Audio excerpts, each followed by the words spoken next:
आदित्य, बघितलं का? भारतातील सगळ्यात श्रीमंत माणसांची ज्यांची नेटवर्क 10 लाख कोटींपेक्षा जास्त आहे, तरीही त्यांनी 2 लाख कोटींचं लोन घेतलंय, असं का? सिंपल आहे. श्रीमंत लोक स्वतःचा पैसा नाही वापरत, ते लोन स्मार्ट पद्धतीने ॲसेट बिल्डिंगसाठी वापरतात.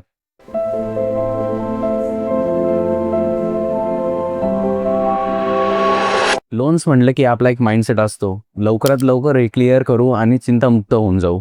पण मित्रांनो, हीच सगळ्यात मोठी चूक असते.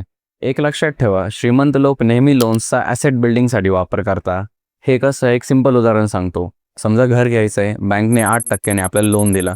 1 CRचं आपण लोन घेतलं. ह्यावेळेस बरेच जण सांगता की म्युच्युअल फंडमध्ये 12 ते 15% रिटर्न आहे, लोन घेण्यापेक्षा 1 कोटी तिकडे टाका आणि EMI म्युच्युअल फंड थ्रू पे करा.